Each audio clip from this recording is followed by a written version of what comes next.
నమస్తే, welcome to Pallavi TV. గత 2 రోజులుగా బంగాళాఖాతంలోని అల్పపీడనం వల్ల హైదరాబాద్లో పలు చోట్ల భారీ నుంచి అతి భారీ వర్షాలు కురుస్తున్నాయని చెప్పొచ్చు. వాతావరణ శాఖ అధికారిని ధర్మరాజ్ సార్ మనతో ఉన్నారు. ఒకసారి సార్ మాటల్లో విందాం. సార్ చెప్పండి, రాబోయే 2 రోజుల్లో వర్షపాతం ఎంత నమోదవుతుంది, ఎక్కడెక్కడ భారీ వర్షాలు పడే అవకాశాలు ఉన్నాయి?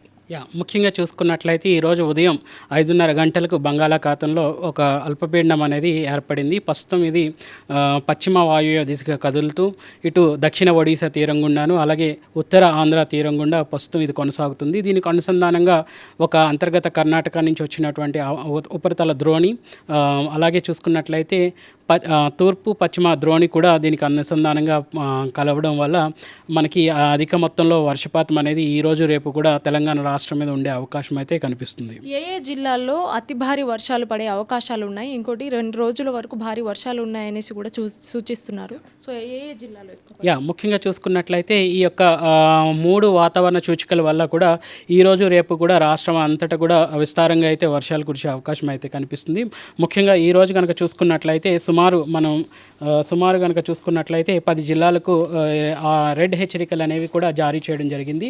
సో ఎక్కడైతే వర్ష తీవ్రత అనేది 22 సెంటీమీటర్ల వరకు కూడా కురుస్తుందో అక్కడ రెడ్ హెచ్చరికలు అనేవి జారీ చేయడం జరిగింది. ముఖ్యంగా చూసుకున్నట్లయితే పశ్చిమ జిల్లాలో ఉన్నటువంటి వికారాబాద్, అలాగే సంగారెడ్డి, మెదక్, మేడ్చల్ మల్కాజ్గిరి, యాదాద్రి భువనగిరి, సూర్యాపేట్, ఖమ్మం, భద్రాద్రి కొత్తగూడెం, ములుగు, జయశంకర్ భూపాలపల్లి, ఈ యొక్క 10 జిల్లాలకు రెడ్ హెచ్చరికలు అనేవి జారీ చేయడం జరిగింది. అలాగే ఇంకా 11 జిల్లాలకు ఆరెంజ్ హెచ్చరికలు కూడా జారీ చేయడం జరిగింది. ఇక్కడ వర్షపాతం అనేది సుమారు 7 సెంటీమీటర్ల నుంచి కనుక చూసుకున్నట్లయితే 21 సెంటీమీటర్ వరకు కూడా నమోదవుతుంది. కాబట్టి అతి భారీ వర్షాలు అనేవి నమోదవుతుంటాయి. కాబట్టి ముఖ్యంగా ఆదిలాబాద్, అలాగే కొమరంభీం, ఆసిఫాబాద్, అలాగే మంచిర్యాల్, కామారెడ్డి, సిద్దిపేట్, ఇంకా చూసుకున్నట్లయితే హనుమకొండ, ఉమ్మడి వరంగల్ జిల్లాలు, అలాగే రంగారెడ్డి, అలాగే ఇటు సిటీతో పాటు నల్గొండ జిల్లాలకు కూడా ఈ యొక్క ఆరెంజ్ హెచ్చరికలు అనేవి జారీ చేయడం జరిగింది. ఇంకా 11 జిల్లాల్లో మాత్రం భారీ వర్షాలు కూడా నమోదయ్యే అవకాశం కనిపిస్తుంది. మెరుపులతో కూడిన వర్షపాతం ప్రస్తుతం కనుక చూసుకున్నట్లయితే గత 2 రోజుల నుంచి కూడా రాష్ట్రం అంతటా కూడా చూసుకున్నట్లయితే 30 డిగ్రీల నుంచి 34 డిగ్రీల వరకు కూడా ఉష్ణ తీవ్రత అనేది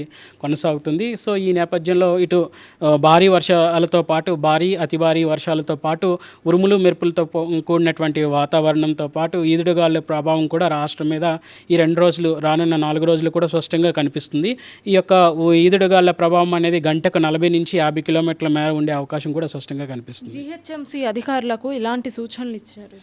ముఖ్యంగా చూసుకున్నట్లయితే ఈ యొక్క తీవ్రతతో కూడినటువంటి వర్షాలు ఉన్న నేపథ్యంలో ముందుగానే ఈ యొక్క హెచ్చరికలు అనేవి వారికి జారివేయడం జరిగింది.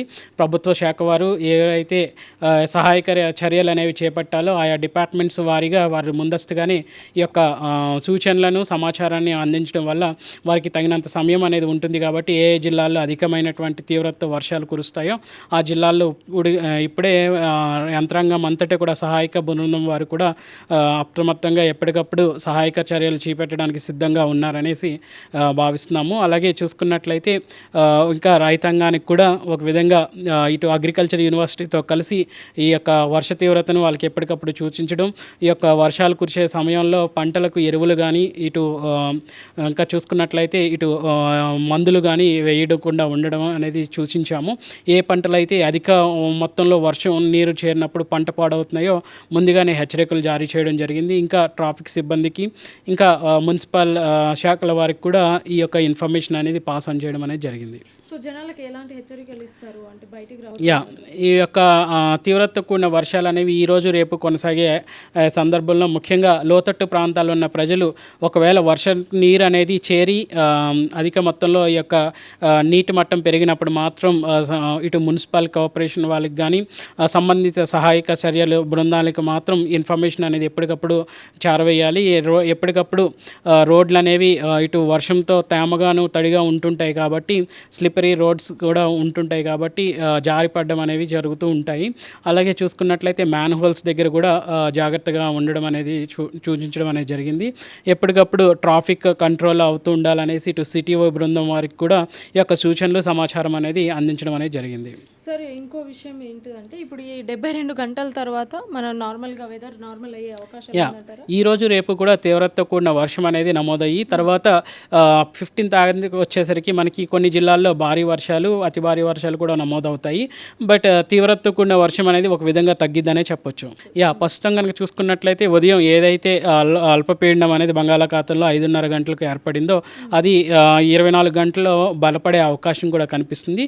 దాని యొక్క బలపడిన తర్వాత దాని యొక్క కదలికని బట్టి మనం ఒక వర్ష తీవ్రత అనేది ఏ విధంగా ఉంటుంది అనేది కూడా చెప్పొచ్చు. ప్రస్తుతం 2 రోజులు మాత్రం తీవ్రతతో కూడిన వర్షాలు అనేవి రాష్ట్రంలో ఉన్నాయి కాబట్టి హెచ్చరికలు కూడా దానికి సంబంధించిన వర్షానికి తీవ్రతను బట్టి హెచ్చరికలు కూడా జారీ చేయడం జరిగింది. వచ్చే 72 గంటల్లో భారీ నుంచి అతి భారీ వర్షాలు ఉరుముల మెరుపులతో కూడిన వర్షాలు పడే అవకాశం ఉందని వాతావరణ అధికారి ధర్మరాజ్ సార్ చెప్పిన మాటల్లో విన్నారు కదా. సో ఎవరైనా బయటికి వెళ్ళే వాళ్ళు అప్రమత్తంగా ఉండాలి. ఏదైనా ఎమర్జెన్సీ అయితేనే బయటికి రావాలనేసి కూడా సూచిస్తున్నారు. అటు జీహెచ్ఎంసీ కానివ్వండి, ఇటు ఎవరైతే పంటలు వేసుకున్నారో రైతులకు కానివ్వండి, కొంచెం ఈ 2-3 రోజులు అప్రమత్తంగా ఉండాలి. ఎలాంటి మందులు అవి కూడా పంట పొలాలకు వేయొద్దు అన్నట్టు కూడా సూచిస్తున్నారు.